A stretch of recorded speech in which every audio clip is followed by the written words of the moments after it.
This is the small town of Aztec, New Mexico, located about 2.5 hours northwest of Albuquerque, depending upon how fast you drive along the often deserted highway.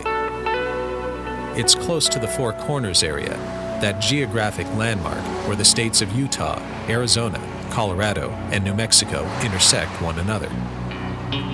Like most places, it has a story to tell. With Aztec, however, that story goes far beyond the norm. You might even say that the Aztec story is truly out of this world.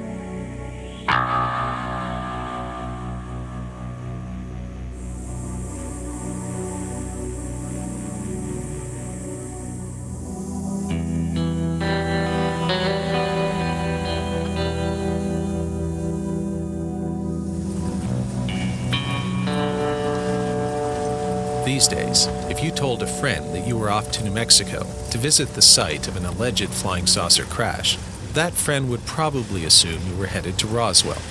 For the past 3 decades or so, this has been a pretty safe assumption, as the Roswell incident has become an integral part of American pop culture. But travel back in time to the late 1940s and early 1950s, and your friend would have assumed that you had a different destination in mind. Because long before Roswell became the most famous UFO incident, there was Aztec, the first of the crashed flying saucer stories. The gist of the Aztec tale is that in 1948, a flying saucer complete with anywhere from 14 to 18 bodies crashed in Aztec, New Mexico, and recovered under cover of high secrecy by the US military.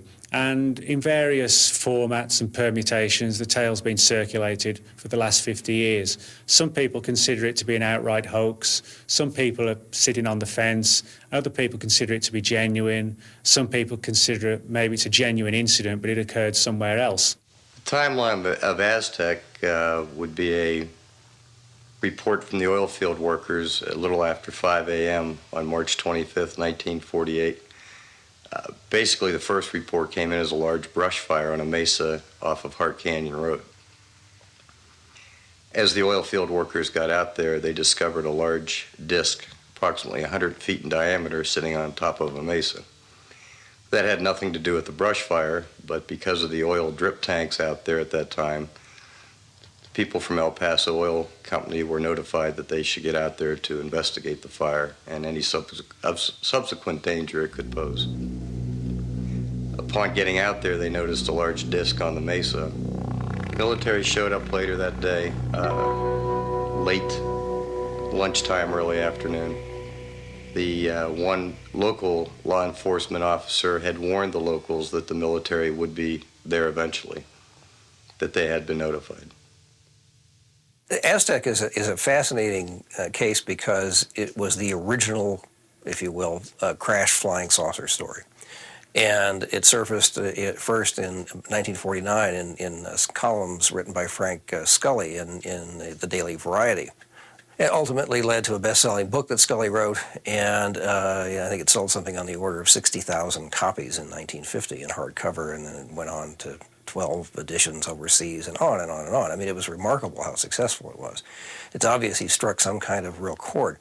It was also total nonsense, and Scully was either one of these fellows who knew enough not to ask questions he didn't want to hear the answers to, or he was genuinely duped by a fellow named Silas Newton and a sidekick of his named Leo Gebauer, who became known as Dr. G in Scully's book. In Frank Scully's book, Behind the Flying Saucers, which came out in 1950, he tells the Aztec story as told to him by Silas Newton and Leo Gebauer. Silas Newton and Leo Gebauer then introduced Frank Scully to at least 8 scientists that allegedly worked on the Aztec crash. Frank Scully took these 8 people and molded them into one Dr. G. The skeptics like to attack the story if they haven't researched it and say that Dr. G was Leo Gebauer.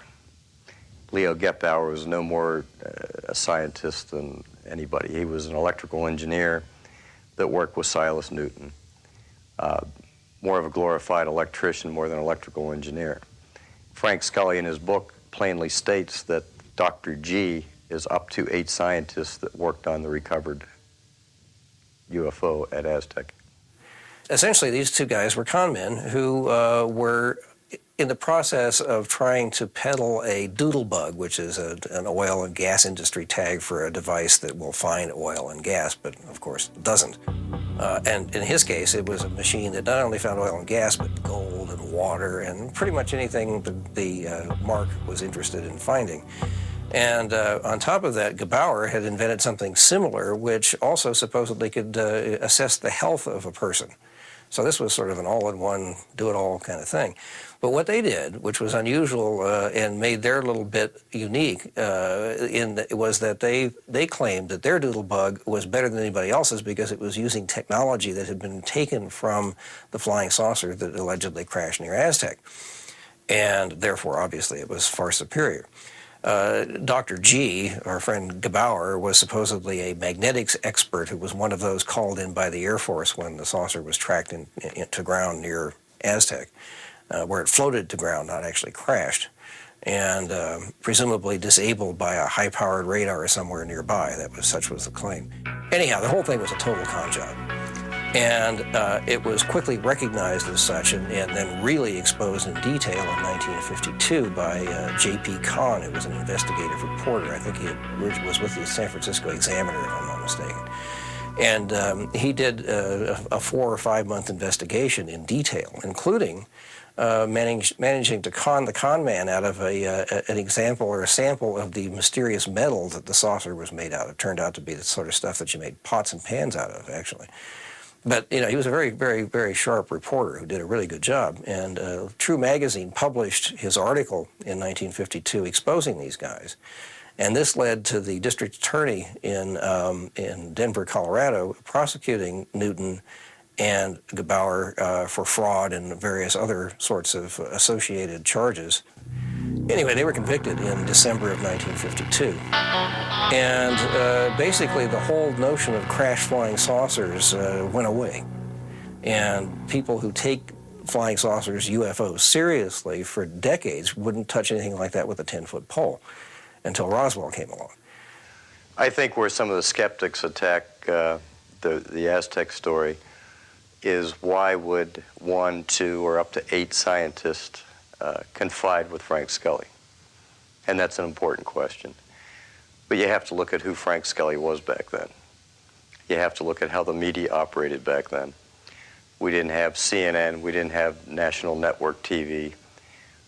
You had a very tight group of journalists, the Dorothy Kilgallons, the Walter Winchells, the Frank Scullys that, quite frankly, were the most credible people of their day in journalism. And that would probably be an automatic person that you would go to break a story like that. The other thing, if you read Frank Scully's writings, the scientists that approached him did not think that was going to be a secret for a long time. They thought that story would break within a year. They were giving Frank Scully a little advance on the Aztec incident. The first UFO-related documentary I made was a biography of legendary Roswell investigator Stanton T. Friedman. If the Aztec incident has a Friedman, that is to say, someone with respected professional credentials who has chosen to undertake a search for the truth about the UFO phenomenon, it is this man, Scott Ramsey, a successful businessman from North Carolina. Frank Scully might have broken the Aztec story, but it is Ramsey who has rescued the tale from obscurity and who has challenged, after years of research, the long-held view that the whole thing was simply a hoax. In looking at the story, that was one thing that intrigued me, was looking at the claims made back in 1950 by these 8 scientists. And one was the secret radar bases. So as we started to look into the claims that Dr. G was telling Frank Scully, and we compare to what we know now, when you go back 50-some years later and look at what we've been able to get declassified from the Air Force, the Atomic Energy Commission, somebody back then was definitely in the loop leaking good information to Frank Scully. It took us over, 50 years now of getting records declassified to back up the claims that they were making in 1950. One was the infamous radar bases, the top secret radar bases that were located in New Mexico. We went out searching for them in 1999, using topographic maps on if we were to put a radar base in New Mexico, where would we put it based on height, direction, location. And out of dumb luck, quite frankly, we found the first one near Alvarado, which is about, I guess air miles, probably 40 or 50 miles north of Los Alamos. We went to the Air Force, Maxwell Air Force Base down in Montgomery, Alabama, and asked for the records on these. At the same time, the state of New Mexico was doing a historical research on anything that had anything to do with the Cold War. So this became a perfect fit. We went down to kind of a dual purpose. They released the records, but we had a problem. The Air Force bases under the radar bases under the Air Force didn't exist till 1950. Well, we couldn't tie that to Aztec because Aztec, of course, was 1948. Looking at the records in great detail, we saw things like the first quarterly report for their capital expenditures. They needed a roof, they needed a water heater, they needed some improvements in electrical work, mainly some transformers. And we asked ourselves a question: if this base was just built, why would they be needing to requisition a water heater, a new roof on a building, and new transformers? So we went back and we did some digging, and turned out that the radar bases were built in 1946, which we have all the historical information on those.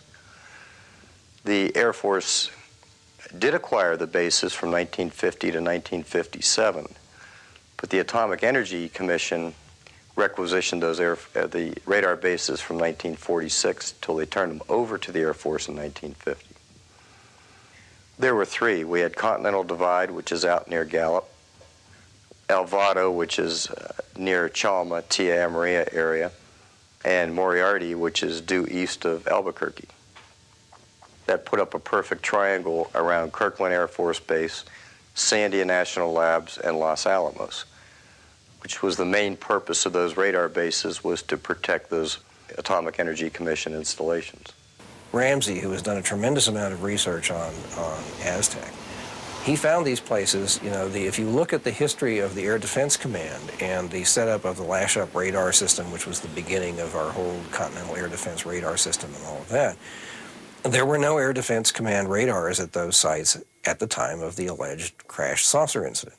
But he found out that there were radars there, and they were under the control of the Atomic Energy Commission. They had something to do with some sort of vague, feeble attempt to provide for defense against air attack at Los Alamos, the national lab, the bomb lab. As far as the rest of New Mexico is concerned, there just weren't any such radars. They had them at White Sands. They had radars at White Sands for tracking captured V-2s that they were launching down there and other things of that sort. But those were, again, these were World War II retreads, essentially. There was nothing exotic. What kind of people did they have serving here? Because it looks like a short straw kind of gig for me. Yeah, that's what I thought when I first saw it. I thought, my God, you really had to do something wrong to get here. But boy, you look at the reports, these guys were the cream of the crop. The three bases, they had some pretty impressive resumes, let's put it that way. We looked into the type of radar that they were using at these three installations, and especially Alvarado had a very, very powerful radar. It was an experimental radar for the U.S. Navy. It was a high microwave, which all radars are. They all work on some form of signal microwave. This one was extremely powerful, and we even have the manuals telling the operators the do's and don'ts if aircraft were in the area. Keeping in mind that was a restricted airspace back in those days. This is the old power generation building. They had 5 diesel generators in here. They would pump the kerosene, the diesel fuel in here through the pump station, the pump house right there. And this was backup. These radar units took a lot of electricity to run. And these were backups. You can see from the slabs here, there were 5. Then all the switch gear and all the cabling that would drop down and go over to the bunker next door. So that's the bunker over there, is it? That's the main radar. Let's go take a look at that. Sure. So this is a pretty powerful radar we're talking about. Oh, yeah. When the Air Force took it over, it became the Tia Amaria. And then later on in life, El Vado. Yeah. You ready to go in there? Sure, let's take a look. You're not afraid of bats, are you? Well, I don't want to get bitten by one. Yep, this is it right here.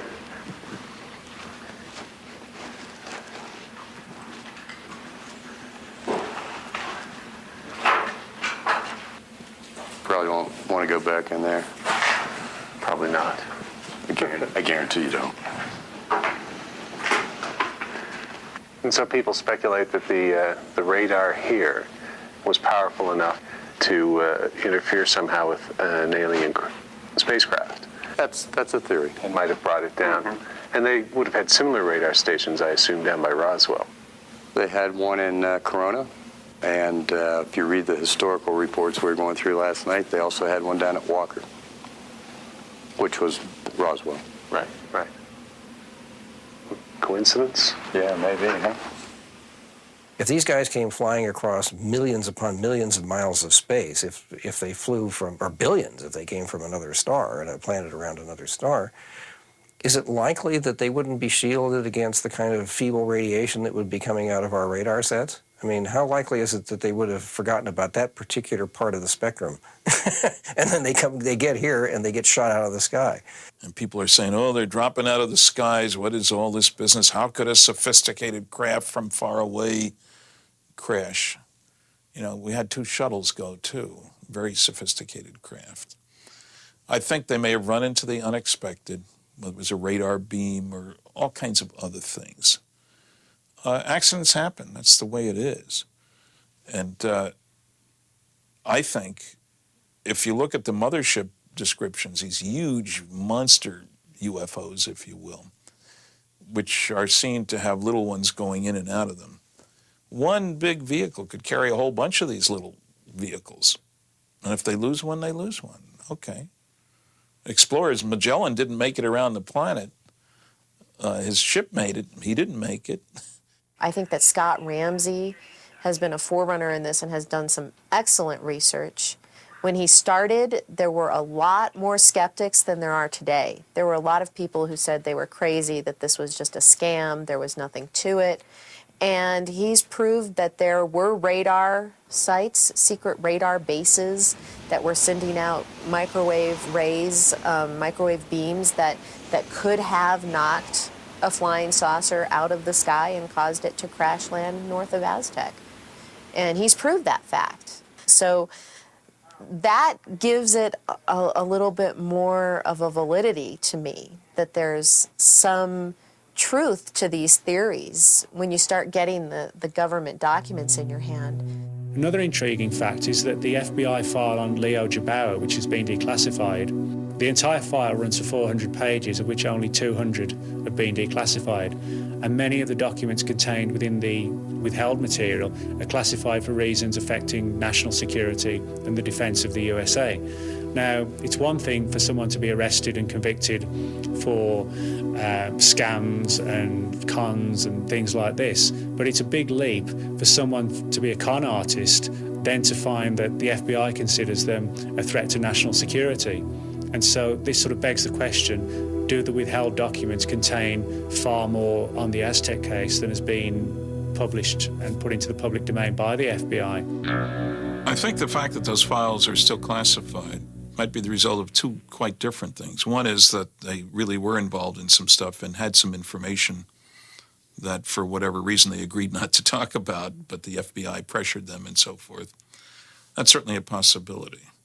Another is the general FBI attitude, the old J. Edgar Hoover attitude about keeping track of people and getting files and, having power over them.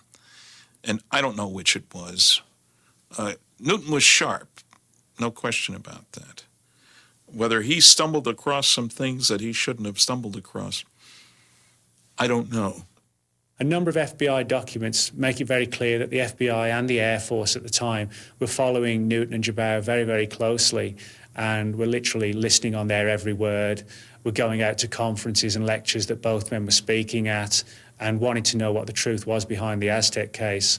Was it a genuine incident, or was it simply a concoction of these two enterprising con men? It's possible there's something in there that would bear on this and give us some answers, and maybe they would prefer, for reasons which may or may not be legitimate, to keep that quiet. Certainly we can't say, oh, this is real because these con men told this story.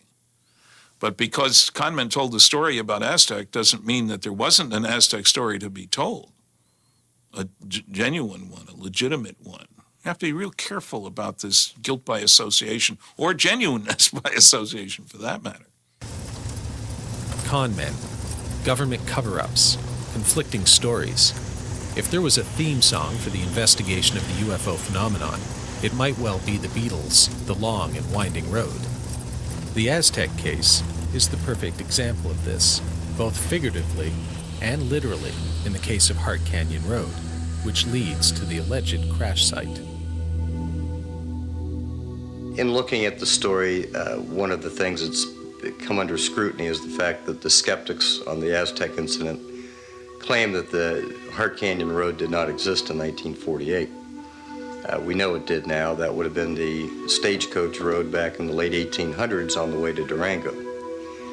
If you go out to the crash site today, follow Hart Canyon on the old stagecoach route, you come up to what they call the Arkansas Loop or the Arkansas Bend. And on top of that plateau is a road cut through, allegedly by the military in 1948, to get the recovery equipment, the cranes and whatnot, down in there to retrieve the craft. So this is the Mystery Road. This is the mystery road. Tell me about the Mystery Road. Well, this road, unless it shows up on recent maps, has never shown up anywhere. Right.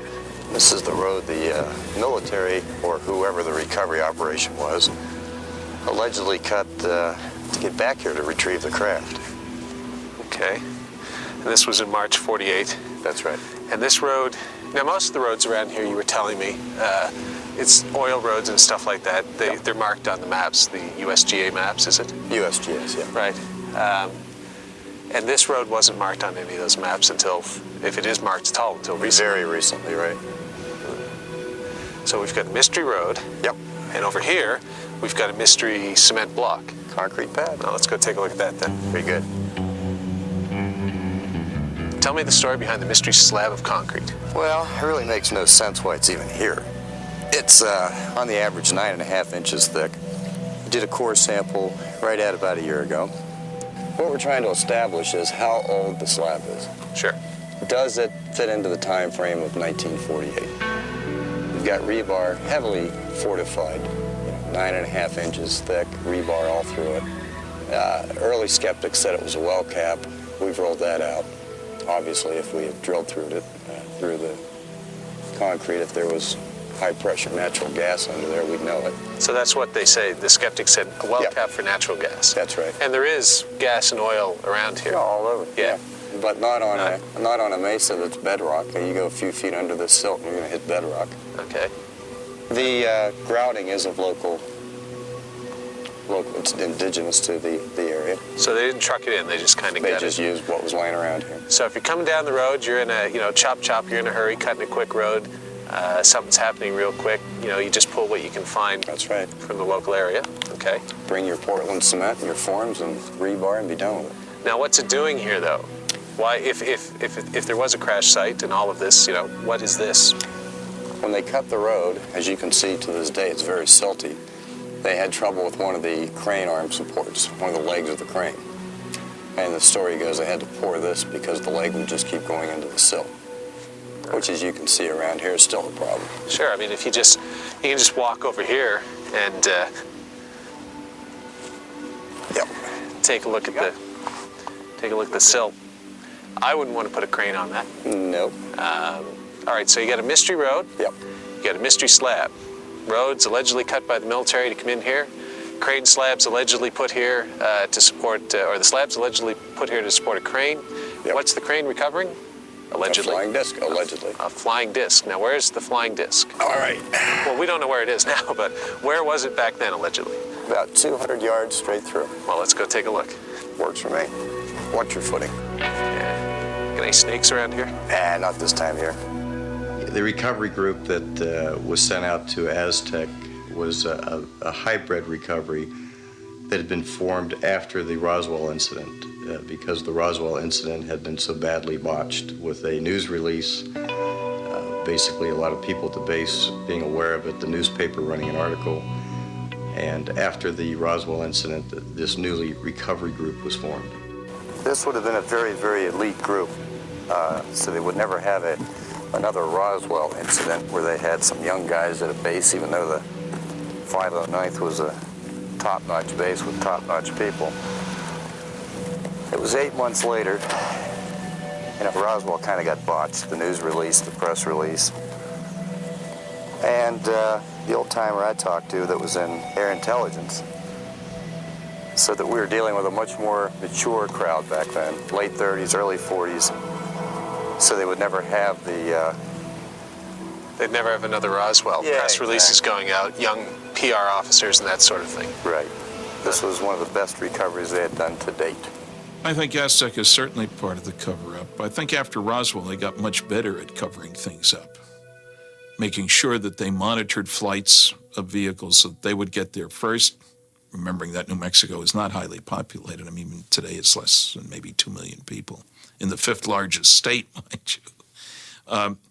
I think that the government made it a strong policy. They set up MJ-12, and they put the clamps on. And part of the keeping secrets is to lie and misrepresent and misdirect.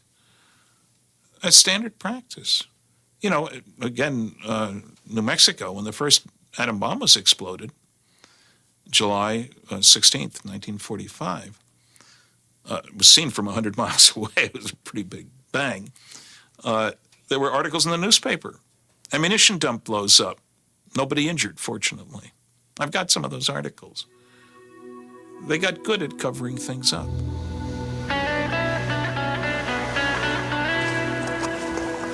What we feel, based on all the reports, this would be the epicenter of the crash site right here. It was virtually intact. Right. So was it a soft landing? Was it a crash? We don't know. Now, there's a plaque over here. So this is a commemorative plaque of the alleged incident. Recovery at Hart Canyon. On or about this site on March 25th, 1948, the spacecraft of origins unknown crash-landed on this mesa. The 767th A&W radar base in nearby El Vado, New Mexico, tracked the errant landing to this site. A high-security recovery operation took approximately 2 weeks, with all remains being taken to Los Alamos, New Mexico, for scientific study and evaluation by some of the world's leading scientists. And Los Alamos is what, 2 hours from here? 2.5? Yeah, about 127 miles as the crow flies. Sure. The recovery of this craft by the U.S. government and military was one of the most secretive recoveries of spacecraft with origins unknown since the similar recovery in Roswell, New Mexico, 8 months earlier. Sadly, all occupants, as many as 16, died as the result of this crash, making full disclosure of both purpose and origination all but impossible. That was put here in 1999. 3 years after the symposium started. 1 year. Oh, right. Yeah, 1 year. 98 was the first year. Right. So this is it. Not much to look at, but No, not really. who knows what happened here. A lot of twisted dead trees, a lot of broken off trees, and a big open space that about 35 feet wide, 110 feet long. And the only question is, What crashed here? did anything crash here? Yeah. All right. I love visiting New Mexico, not just because I'm interested in the UFO phenomenon, but because its vast, empty spaces are so different, so alien, one might say, to my home, Halifax, Nova Scotia, a bustling cosmopolitan seaport on Canada's east coast. Out here, I sometimes feel that I'm at the edge of the world, and yet there are similarities between New Mexico and Nova Scotia, friendly people, for example, that might not be readily apparent, but which do exist. These common elements are also present in the Roswell and Aztec UFO incidents, no matter how much the skeptics might tell you otherwise. Let's do a comparison of Roswell and Aztec. Roswell made the front page of many, many newspapers across the country. We had an intelligence officer who was given the release to go ahead and release the information to the press, later retracting it the next day. Aztec, we may have one newspaper article that made it out that has conveniently disappeared out of the archives. You hear the argument, we don't have eyewitnesses at Aztec. Well, we didn't have eyewitnesses 4 or 5 years ago. We have eyewitnesses now. Unfortunately, some are deceased. One key eyewitness that we had, he's deceased now, was Doug Nolan. Grew up in the Four Corners area. At 19 years of age, worked for the El Paso Oil Company.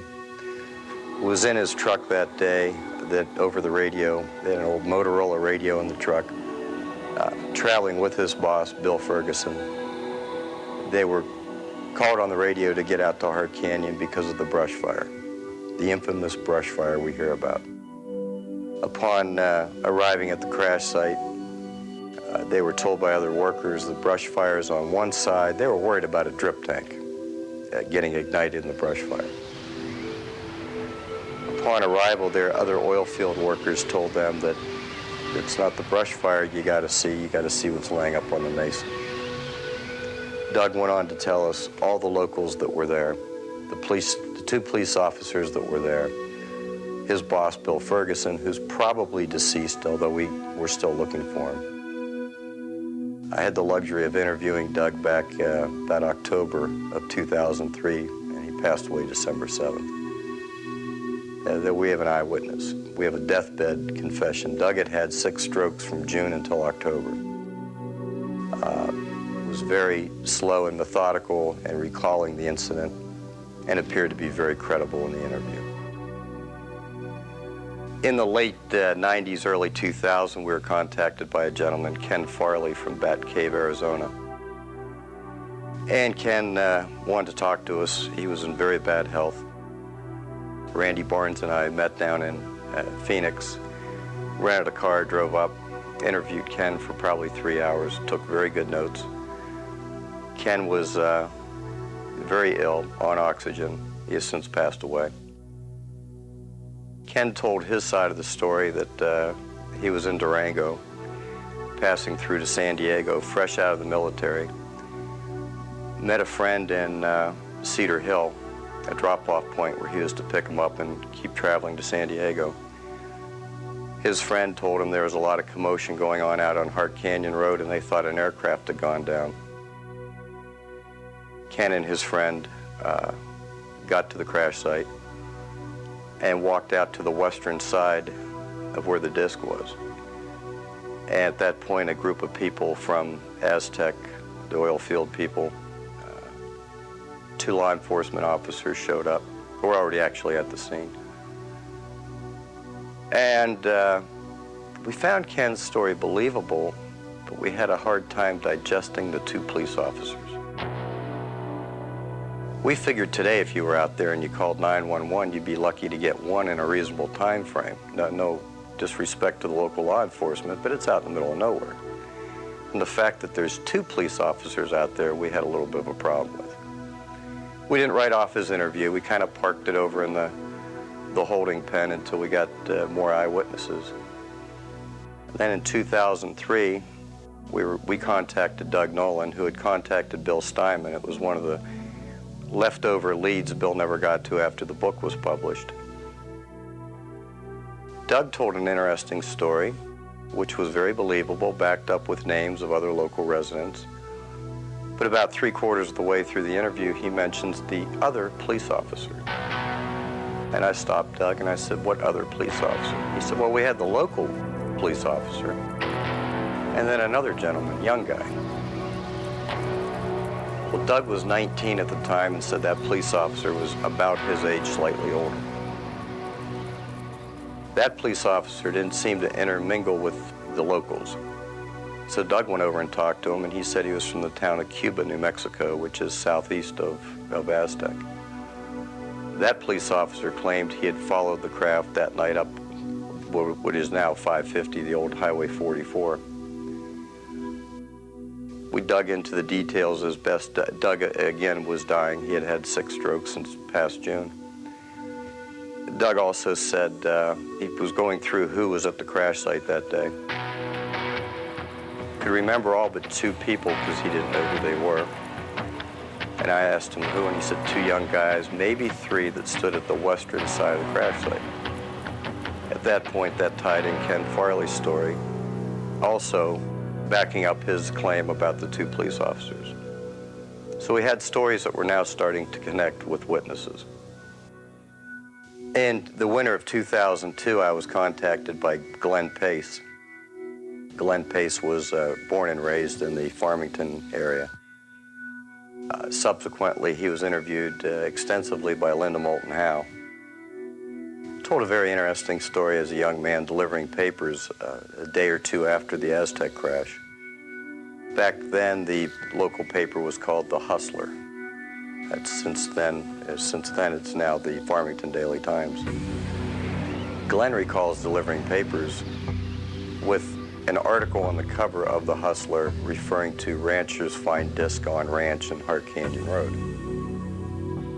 At that time, that is one of a few years of The Hustler there is no archived microfiche on.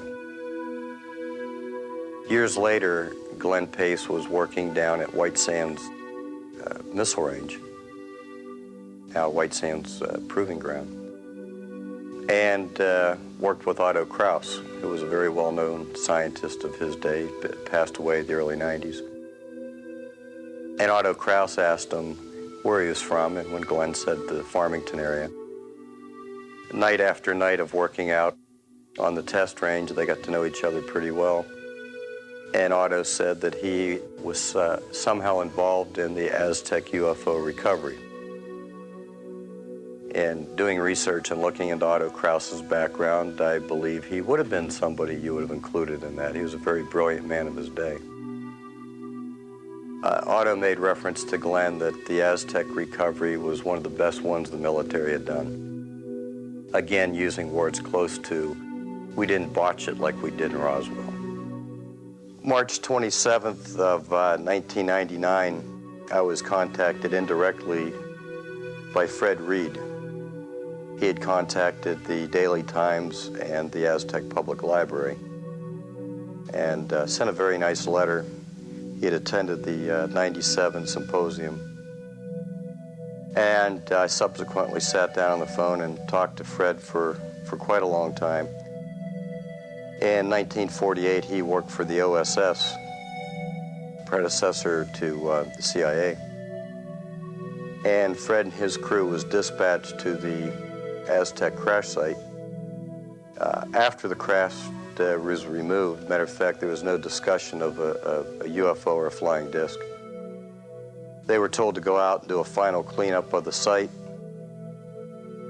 and to absolutely map and survey with great precision the entire area. And when talking to Fred, I asked Fred, well, what were your thoughts? What did you think when you and your crew got here? And he said, actually, we thought a plane had crashed, which would make sense with all the air traffic over the state of New Mexico, military at that time. He described the mesa back then, having just been there a couple days before, looking back to 1948, that there had been large equipment out there, which they were told to not really re-landscape, but kind of retexture, get rid of all the heavy equipment tracks. Clean up anything left behind, K-ration cans, whatnot, which, by the way, later we did find some 18 inches down in the soil. Map the entire area, make sure a cleanup was well done, nothing left behind, and move on, which was not unusual for his group in the OSS. Years later, Fred was talking to some senior officers on what happened out at Aztec, and it was eluded that it was a rather large flying disc. They never came out and said that. It was a gentleman he befriended that was senior to him. But interesting, that's they were actually sent out to do a cleanup. And some of the interesting things that Fred enlightened us with, we've always had a question of the cut-in road, the mystery road, and the concrete slab And Fred said in 1948 it was quite evident that that was a fresh cut road.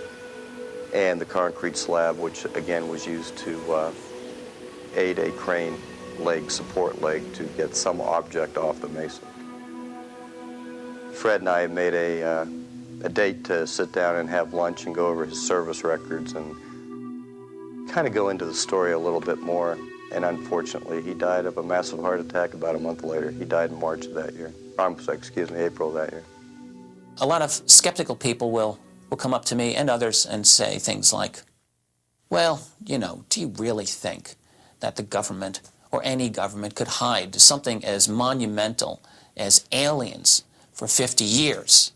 You know, you give them too much credit. They're not that good. Our governments are not that smart. They can't keep a secret. You hear this all the time. I think that's utter nonsense. I think to ask this question betrays a real lack of understanding about how secrecy operates. For instance, to answer the question, can such a secret be kept? The true answer is yes and no. It's really both. It is yes, first of all, in the sense that secrecy protocols within the military in particular are extreme.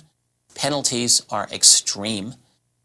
You sign away your constitutional rights in many cases when you are exposed to very, very sensitive classified information. And in many cases, this is binding for life. So it's not that easy to go talking about what you've experienced. But the answer, in a sense, is no, in the sense that leaks do occur. Leaks have always occurred regarding UFOs, right from the late 40s right on through to the present day. Stuff gets out. That is true. However, the real issue is if you're trying to manage this problem and you're trying to control the UFO problem, the real problem becomes not to slam that lid down 100% because that is impossible. The real issue, it seems to me, is to neutralize or make useless information that does come out. How do you do that? One of the good witnesses that we've located who wishes to remain anonymous is a gentleman that I divulged to you. And he was not at the crash site, but worked behind the scenes out of the Roswell Army Airfield. Basically, his job was to review personnel records of the up to 200 people that worked on the recovery, and to make sure that their personnel files would not reflect that they were at the crash site. In other words, making sure that if years down the road somebody made that claim, that they could show through their personnel files that they were nowhere near the area. Like the Jesse Marcel case of Roswell, this individual didn't find us, we found him. Apparently, a lot of the UFO reports that were not going to Blue Book, that were going to this Air Force intel, were going to him. And as luck would have it, when we found him, he was still alive and was up until a few months back. The skeptics maintain that this is all hooey, that you could never keep a flying saucer crash secret, that someone, whether on the recovery team or a civilian witness, would talk about something as big as Roswell or Aztec. But would they? And if they tried, who would really be listening? One of the most intriguing ones I investigated occurred in early 1964 and involved the recovery of a small triangular-shaped object from a Midlands forest. And in this particular case, I tracked down various witnesses who recalled seeing military cordons and police cordons turning people away from the area. One witness who stood out more than any other literally stumbled upon the recovery scene of this object, which was being loaded aboard a military transport vehicle. And he was treated quite roughly by the military, had his camera and film confiscated, and was warned not to talk about this incident. This was February 1964, and he spoke to me in September 1996. And when myself and a colleague went to interview him, he'd had this, just before we arrived, he'd had this rather bizarre and kind of threatening telephone call from the Ministry of Defence ordering him, as a civilian, not to talk to us about this particular case. And it did put him off speaking. He was quite frightened by it all. And, of course, we hear accounts like this very often within the UFO subject, and you need to investigate each one on its own merit. What we did, through various checks and things like this, we were able to determine that he had indeed received a telephone call from the Ministry of Defence, one specific branch called the Ministry of Defence Guard Service. Now, this man is now in his 70s, and he's just a retired washing machine repairer, living on his own in a small apartment, and he gets a phone call from the Ministry of Defence Police at 9 o'clock in the morning, warning him not to talk about an incident that he was involved in 40 years previously. Unfortunately, we were able to verify the incoming details of this telephone call to confirm that he did receive it. And so this kind of begs the question, what kind of incident could be of paramount importance to the British Ministry of Defence that 40 years after it occurred, someone is still keeping watch on the people who are involved in the case, to the extent that they're being told not to talk to civilian UFO researchers. And the fact that we arranged the interview by telephone, then that sort of brings up all sort of other scenarios about telephone monitoring operations to keep this story under wraps. And as sceptical as I was when I first got into the subject, even for me now, you know, I've had events and occurrences like this happen so many times that, you know, I believe there is a concerted effort on the part of a covert organisation buried incredibly well within the intelligence community to keep watch on the more sensitive and sensational aspects of the UFO subject. I think there really was a crash there. I think that Scott has gathered a lot of witnesses. I think we've got more to find. And of course, we're racing the Undertaker and losing the race most of the time. Several important witnesses have died within the past year. I personally think that New Mexico would have been a prime target for any alien visitors. I mean, I make one assumption about all civilizations out there, as well as here for that matter, that they're concerned about their own survival and security. That seems to be a natural part of the development of any advanced civilization. Okay, that being the case, you have to keep tabs on the primitives in the neighborhood. But only close tabs, frequent visitations, detailed investigations, when they show signs of being able to bother you.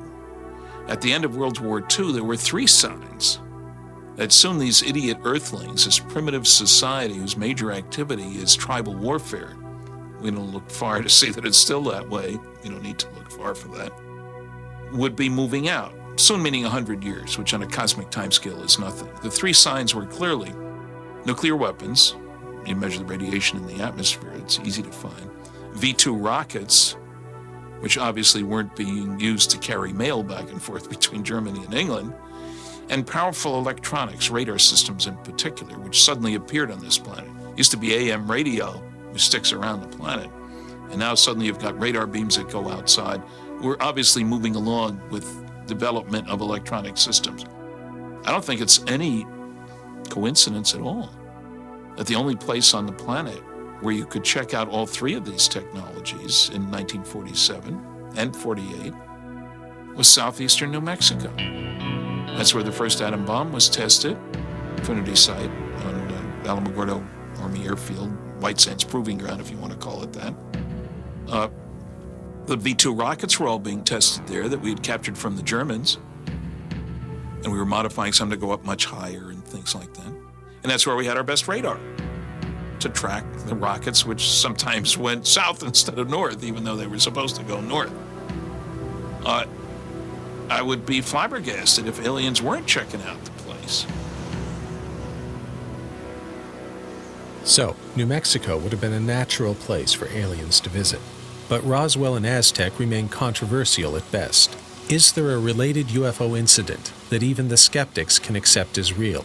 As it happens, there is, and it occurred just a few miles from Aztec in Farmington, New Mexico.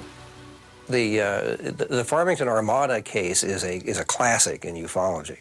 In March of 1950, a large number of people in Farmington, New Mexico, which at that time was a lot smaller than it is now, I mean dramatically smaller. I think now it's about 30,000. We're dealing in those days with maybe 3,000 people, if that. In any case, what they saw were literally hundreds of objects circling in the sky and zooming back and forth in formation, and most people describing them as being shaped like dinner plates, classic flying saucers, including one that was bright red. All the others were silvery. And the bright red one is interesting, particularly because as it led a group of these saucers away from Farmington off to the southeast, roughly, almost, actually more due east, but just a little south of that. A few minutes later, before any of this could hit the news wires or be on the radio anywhere, in Las Vegas, New Mexico, a group of postal workers were outside taking a break or something and looked up and saw a group of saucers whizzing over, and one of them was bright red. I think these people actually did see, indeed, who knows, was this a rendezvous point? Were they all dropping down from the mothership and then heading out to the 4 points of the compass, or what they were doing? I don't know. But I think they really did see something quite real. The Farmington Armada, which involved lots of people seeing lots of stuff up there, lots of vehicles, if you will. Half the town, I guess, saw these things. Dr. James E. McDonald did a detailed investigation, found loads of people who'd seen things. Maybe that was the gathering place. I don't know, Four Corners area there? Who knows why they were there? I mean, who knows why people picnic in a certain area? I don't know. And it may be a staging area. Okay, you guys check out the nuclear weapon sites over there. And remember, pretty soon we were building testing nuclear weapons in Nevada, which is the other way from Farmington toward Roswell in the other direction. They had a great gathering laying out their plans for further reconnaissance. And it was taken seriously by the Farmington Daily Times, as you can see by this headline, which ran on Saturday, March 18th of 1950, Huge Saucer Armada Jolts Farmington. There were several witnesses to the event, and Lincoln O'Brien, the publisher of the paper, actually sent a telegram by Western Union to Ken Purdy of the True magazine. Whole City, Farmington, New Mexico, where we own daily, sees large forest flying saucers. Airmailing you full reports. Story terrific, not fully developed. If you want to send man to Farmington, we will assist him in every way. So it was taken seriously at that time, and I think that was probably because there had been so many connections to UFOs in the late 1940s and early 1950s. And there are some people who believe that this saucer armada was actually connected to the crash at Roswell and at Aztec. We had the crash at Roswell in 47, the crash in Aztec in 48, and then the flyover in 1950. And several people believe that the saucers flew over in formation as a salute to their fallen comrades, because it did happen in March, the same month that the Aztec crash was reported to have happened. So, crash site here, we've already been up there. Saucers came in which direction allegedly? The story says from that direction, from over Bloomfield, Blanco. Right. Came right through this tree line right here where all the trees are damaged and twisted. And came to rest right in here. Down in here. So there it is. The Aztec UFO incident, the first of the crashed flying saucer tales. But is it a fraud perpetrated by a couple of clever con men on an unwitting journalist? Or is it part of the greatest of all government conspiracies? The truth, as so often seems to be the case in the UFO field, remains a mystery. It is up to you to judge the evidence. I'll give the final word, however, to Scott Ramsey, the man most responsible for bringing that evidence to light once again. In concluding with the Aztec incident, you have to look at, I think we certainly have, look at the original story, look at what the skeptics have to say, take the original information that Skelly published in 1950, which we've done, and then digest it from there. And I think we've proved beyond a shadow of a doubt that somebody with incredibly good insider information was telling Frank Skelly's story. We've got a lot more research to do on the Aztec incident, there's no doubt. If our research shows that Aztec was a tall story that got out of control, we'll be the first ones to come forward and say that. But until then, it's an open case, it's an open mystery, and we're going to keep going on it.